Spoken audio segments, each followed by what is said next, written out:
Hello बच्चों, कैसे हैं आप सब लोग। एक बार फिर से बच्चों आप सभी लोगों का स्वागत है सॉलिड स्टेट केमिस्ट्री के लेक्चर नंबर 6 में, जिसमें आज हम बात करेंगे क्रिस्टल के घनत्व की गणना कैसे की जाए। और दूसरा टॉपिक होगा हमारा कोऑर्डिनेशन नंबर यानी उप सहसंयोजन संख्या। तो बच्चों अगर आपने पिछले वीडियो नहीं देखे हैं तो एक बार ज़रूर उन वीडियो को देखिए। जो भी चीज़ नहीं समझ में आए आप वीडियो को रिवाइज करके देखिए और कमेंट बॉक्स में लिखिए जो चीज़ नहीं समझ में आई आपको।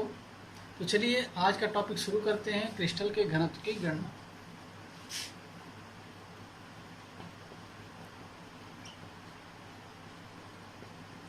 क्रिस्टल के घनत्व की गणना।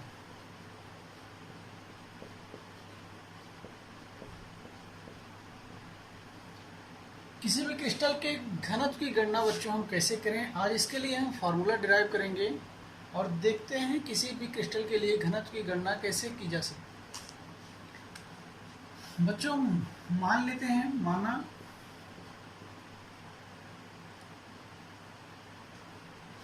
माना इकाई सेल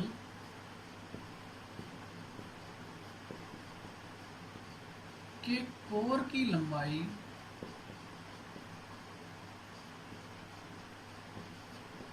कितना है, स्मॉल ए। कोर मतलब किनारों की लंबाई, इकाई सेल की किनारों की लंबाई स्मॉल ए है। प्रति इकाई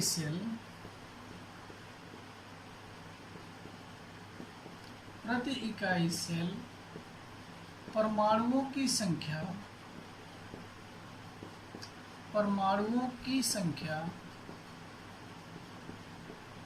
है कैपिटल जेड के बराबर।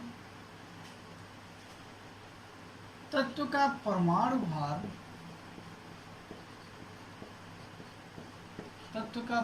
भार है कैपिटल एम।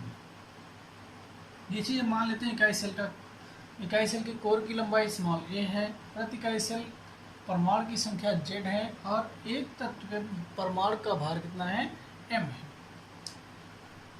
तो घनी इकाई सेल के लिए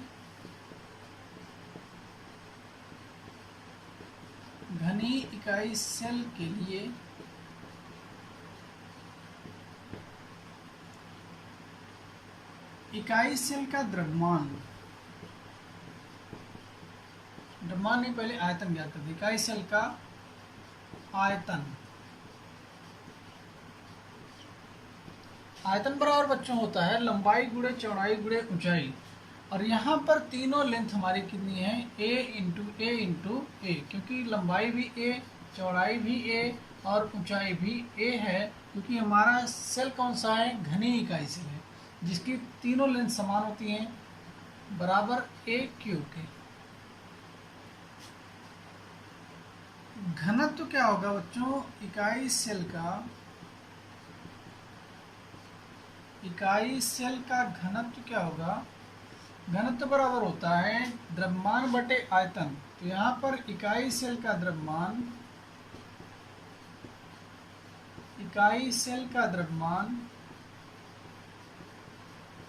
बटे इकाई सेल का आयतन।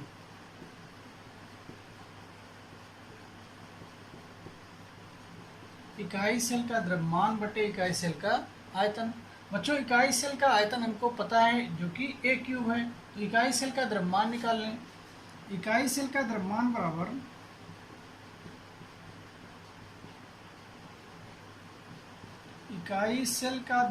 बराबर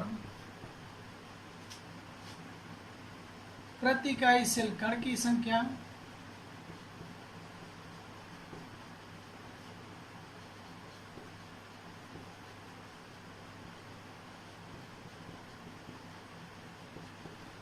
गुणे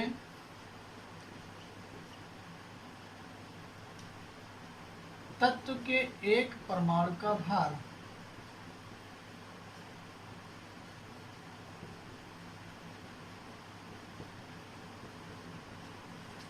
प्रति इकाई सेल कण की संख्या बच्चों ने मानी हुई है जेड होती है और तत्व के एक परमाणु का भार मान लेते हैं स्मॉल m होता है।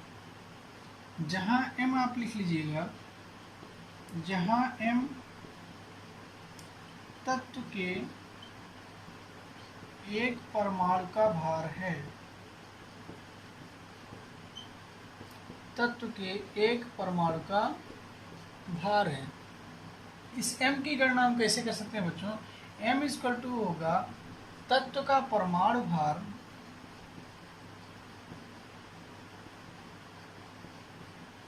बटे अवगाद्रो संख्या।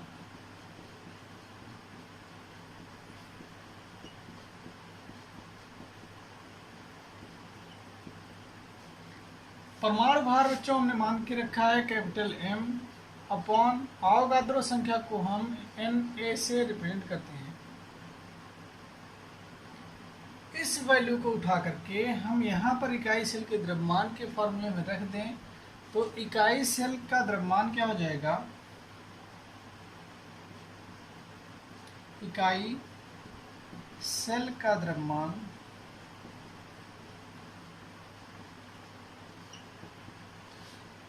बराबर हो गया बच्चों Z into capital M upon Na। आया बात समझ में? इतना बच्चों आप कहाँ लिखिए? चलिए इतना नोट कर लीजिए, फिर आगे ऊपर मिटा देते हैं, फिर लिखते हैं।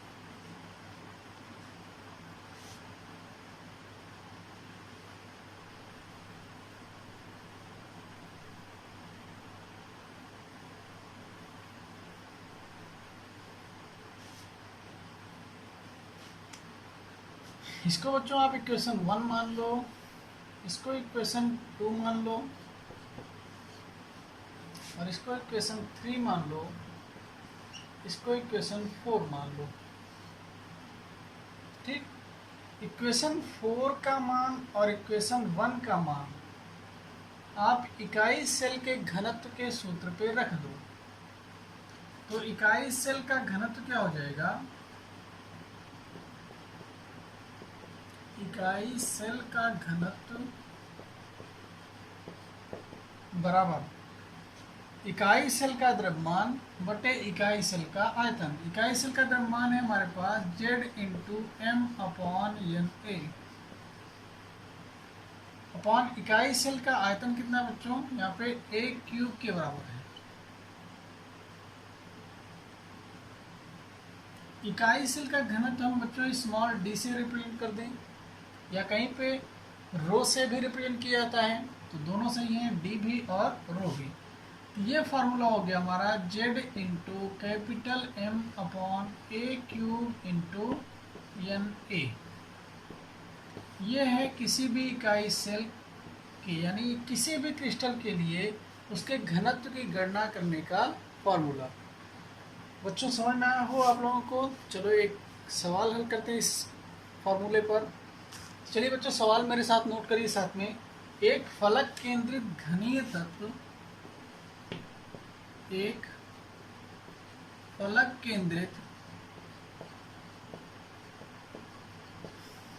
केंद्रित घनीय तत्व जिसका परमाणु भार हमको दे रखा है, इसका परमाणु भार 60 है, में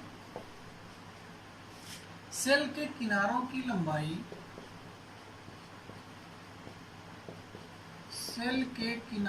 लंबाई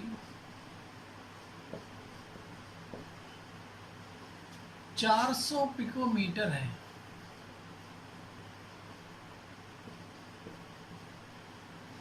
इसका घनत्व क्या होगा? इसका घनत्व क्या होगा?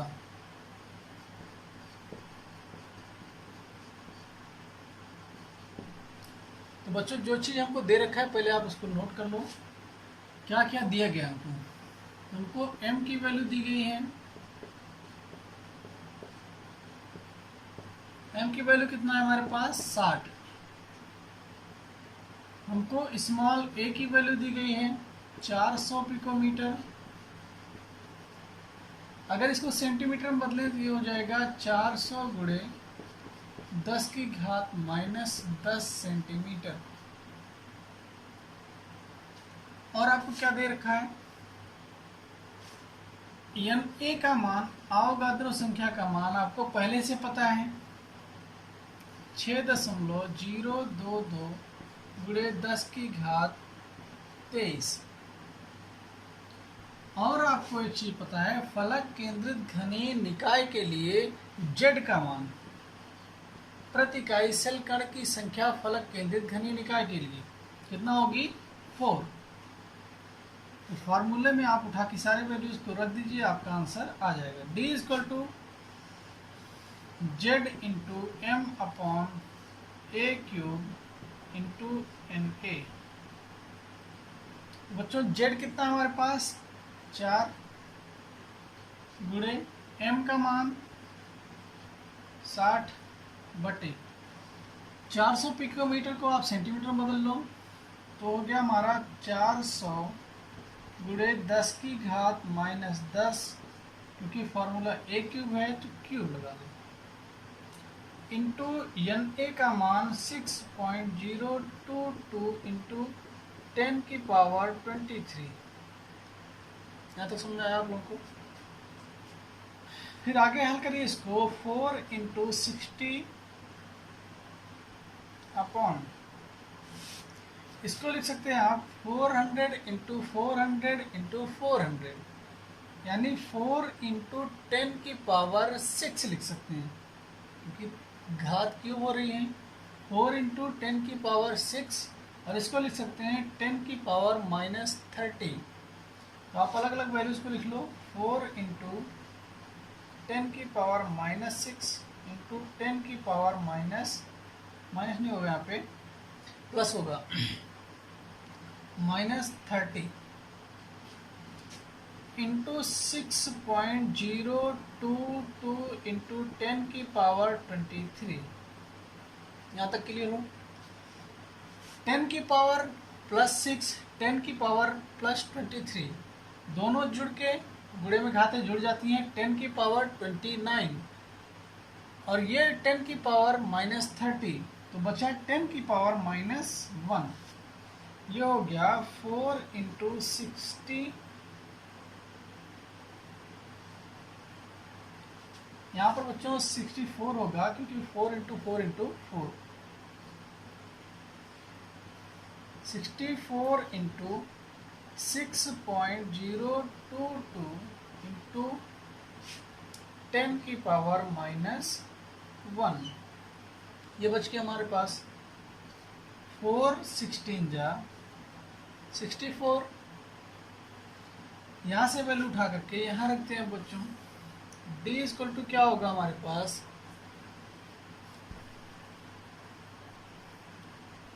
D इक्वल टू हो जाएगा, ये 10 की पावर -1 को ऊपर ले लें तो 10 की पावर +1, 60 और 10 की पावर +1 इंटू 10 हो गया 600 अपॉन 16 इंटू 6.022 इक्वल टू, ये वैल्यू आएगी आपकी बच्चों 600 अपॉन 96.352,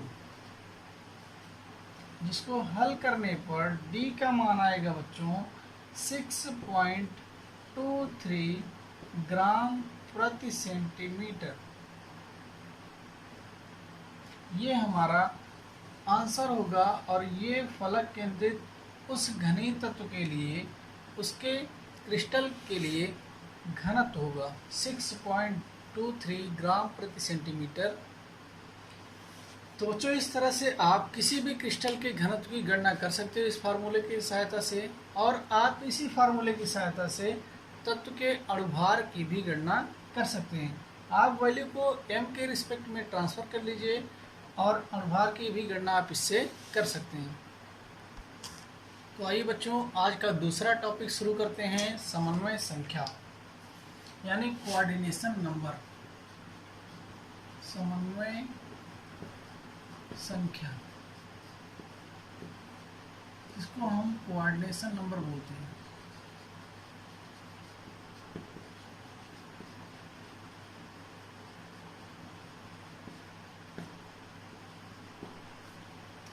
तो बच्चों, समन्वय संख्या होती क्या है, हम इसकी गणना कैसे करते हैं? इसके लिए बहुत आसान सा तरीका है कि किसी भी क्रिस्टल जालक में एक पर्टिकुलर परमाणु को, एक सिंगल परमाणु को कितने निकटस्थ यानी कितने उसके पड़ोसी परमाणुओं ने उसको घेर कर रखा हुआ है जिनकी सतह उस परमाणु से टच कर रही होगी। तो जितने परमाणुओं की सतह उस परमाणु से टच कर रही होगी वही उसकी समन्वय संख्या होती है, वही उसकी कोऑर्डिनेशन नंबर होती है। तो आप इसका परिभाषा लिख सकते हैं, किसी क्रिस्टल में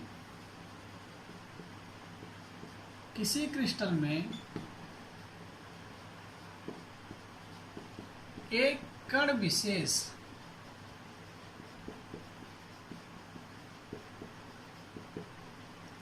से मतलब यहाँ पे कण से मतलब है परमाणु अणु या आयन, जिसको आप एक गोले की तरह कंसीडर करते हो। एक कण विशेष जितने अन्य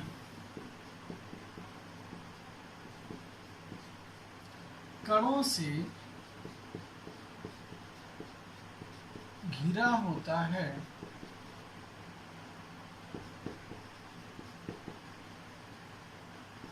उसकी समन्वय संख्या कहलाती है। उसकी समन्वय संख्या कहलाती है।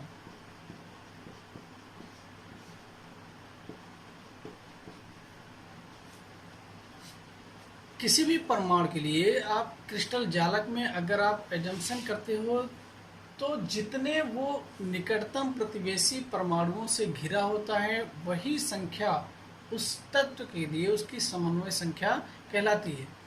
तो आइए एक एक करके सिंपल क्यूबिक स्ट्रक्चर के लिए आप देखते हैं और बॉडी सेंटर के लिए, फेस सेंटर के लिए, तीनों के लिए।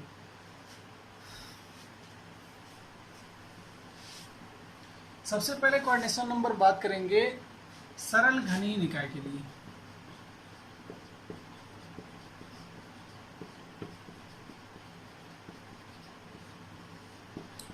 सरल घनीय निकाय के लिए एक घनीय निकाय बनाते हैं, एक यूनिट सेल।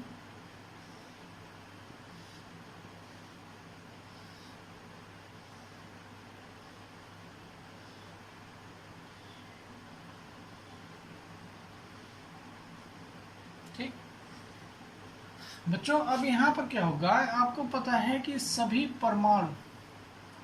कोनों पर परमाणु होते हैं और ये परमाणु कुछ इस तरह से अरेंज है।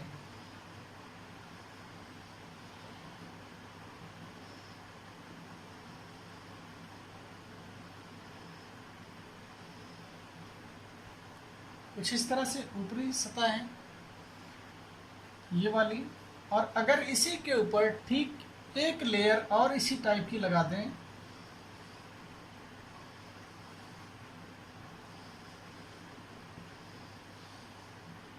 अगर आप इसको इस लेयर के ऊपर लगा दो तो ये हमारा एक क्यूब फॉर्म करता है, यानी इस स्ट्रक्चर को फॉर्म करेगा।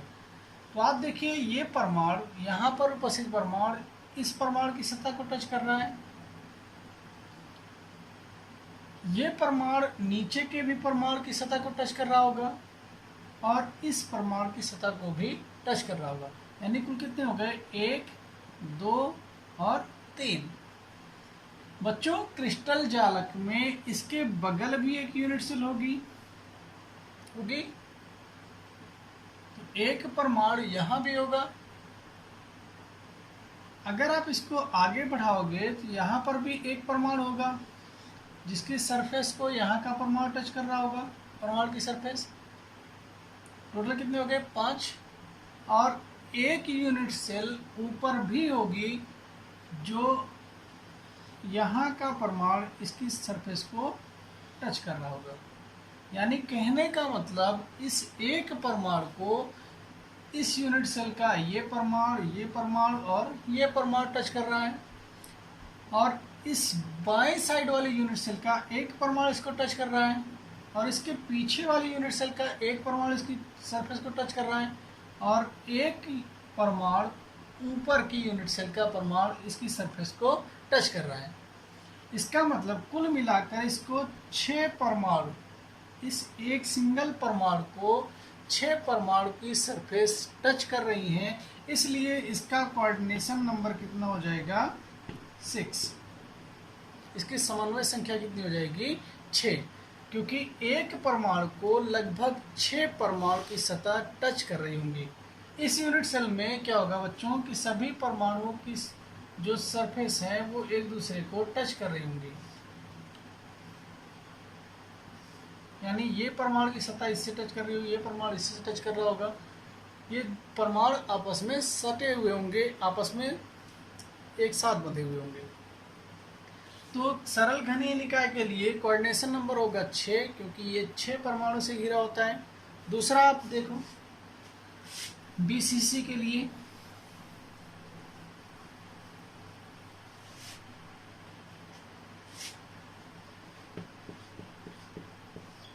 बीसीसी मतलब काय केंद्रित घनीय निकाय। इसके लिए आप देखो तो बीसीसी का स्ट्रक्चर बच्चों कैसे बनेगा। पहले यूनिट सेल का निर्माण करो,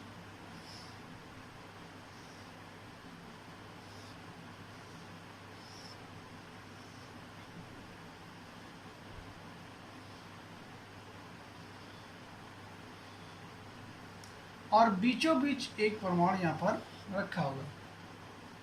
लेकिन इस बार बच्चों ध्यान देने वाली बात होगी कि ये जो ऊपर की लेयर है इसके परमाणु की सतह एक दूसरे को टच नहीं कर रही होगी, यानी ये परमाणु कुछ इस तरह से व्यवस्थित होंगे।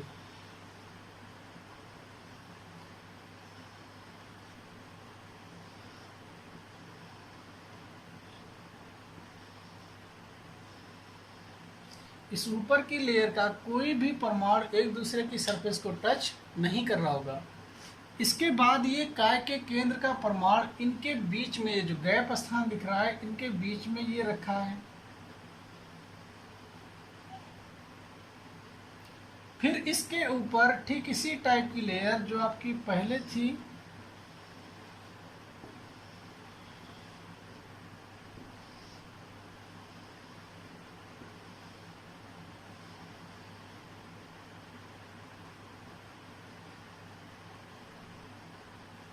ये लेयर ऊपर उठा करके रख दी जाती है।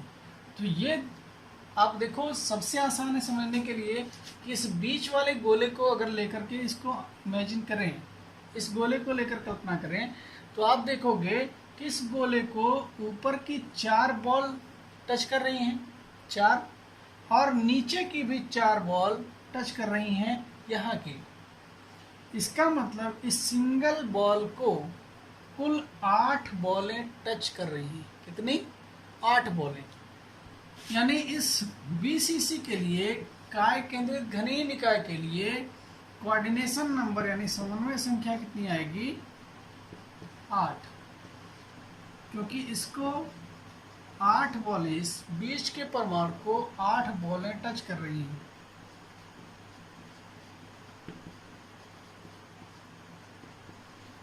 अब बच्चों आप सोचोगे कि ये जो बगल का परमाणु है उसकी समन्वय संख्या कुछ और हो सकती है।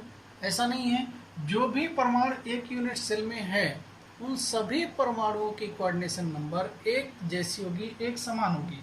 यानी अगर इसका 8 है तो यहाँ के भी परमाणु का कोऑर्डिनेशन नंबर 8 होगा। एक यूनिट सेल के लिए कोऑर्डिनेशन नंबर समान होता है। आइए तीसरा हमारा क्रिस्टल सिस्टम एफसीसी के लिए बात करते हैं।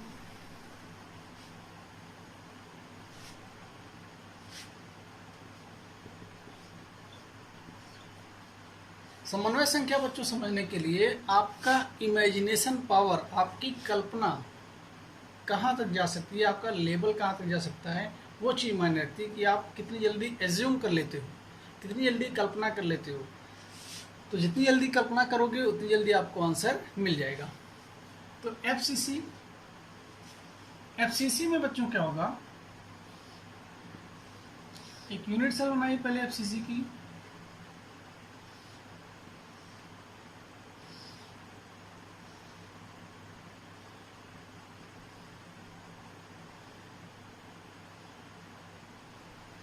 एफसीसी में क्या होगा बच्चों, परमाणु कहाँ कहाँ उपस्थित होंगे, सभी कोनों पर,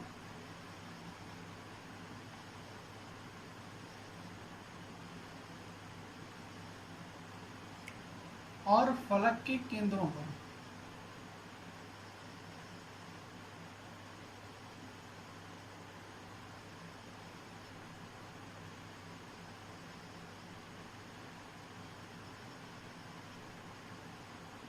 फलक के केंद्रों पर। अब बच्चों किसी भी एक फलक को आप लेकर के अपनी एजम्पशन शुरू करो और देखो कि वो कितने यूनिट सेल में पार्टिसिपेट कर रहा है और कितने परमाणुओं ने उसको सराउंड करके रखा हुआ है, कितने परमाणु की सरफेस को टच कर रही है। अगर आप देखो तो यहाँ पर है क्या, ये परमाणु जो दिख रहा है आपको फलक के केंद्र का, इसको ये परमाणु भी टच कर रहा है, ये परमाणु भी टच कर रहा है, और ये परमाणु भी टच कर रहा है। यानी इस यूनिट सेल के ऊपर के जो फलक हैं उनके किनारे के सारे परमाणु टच कर रहे हैं। यानी कितने हो गए, 1 2 3 और 4। और क्योंकि ये परमाणु की सतह एक दूसरे को टच कर नहीं रही है, तो इस परमाणु को यहाँ इन फलक के केंद्रों के परमाणु भी, एक ये और ये 4 परमाणु फलक के केंद्र के इस परमाणु को टच कर रहे हैं। ये आपको आगे समझ में आएगा जब आपको वर्ड्स बताएंगे। अष्टफलकीय रिक्ति, थोड़ा सा समझ लो अभी। अष्टफलकीय रिक्तियों में आपको एकदम क्लियर समझ में आ जाएगा।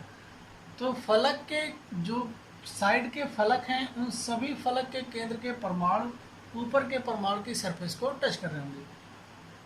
इस यूनिट सेल के ऊपर भी यूनिट सेल होगी, उसके भी फलक के केंद्र पर परमाणु होंगे, और उन फलक के केंद्रों पर जो परमाणु उपस्थित हैं वो भी इस परमाणु को टच कर रहे होंगे। और टच कर रहे होंगे तो टोटल संख्या कितनी हो गई, 1 2 3 4 5 6 7 8 और ऊपर 9 10 11 12। यानी 4 इस फलक के केंद्र के, इस यूनिट सेल के, 4 ऊपर वाले यूनिट सेल के फलक के केंद्र के, और 4 परमाणु इस फलक के कोने के। यानी टोटल परमाणु हमारे पास कितने हो गए, 12 परमाणु हो गए। यानी इसकी समन्वय संख्या कितनी हो गई,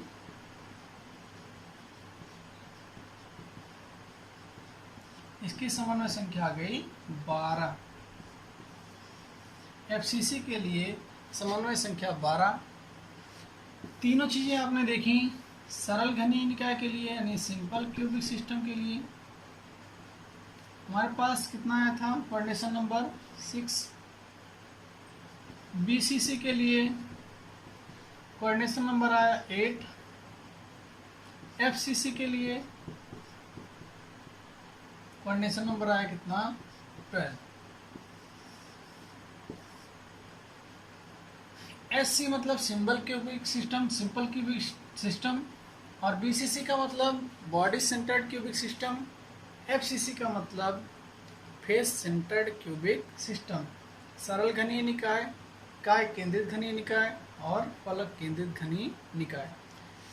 तो आज का लेक्चर बच्चों यहीं पे समाप्त होता है। उम्मीद करते हैं आपको समझ में आया होगा। और अगर ज़रा से भी कमी हो समझाने में या आपके समझ पाने में तो कमेंट बॉक्स में ज़रूर लिखिएगा और बताइएगा कि सर हमको समझ में नहीं आया यहाँ पर इस पॉइंट पे, तो हम फिर से आपको समझाने का प्रयास करेंगे। और धन्यवाद, थैंक यू। और वीडियो को बच्चों शेयर ज़रूर करिए।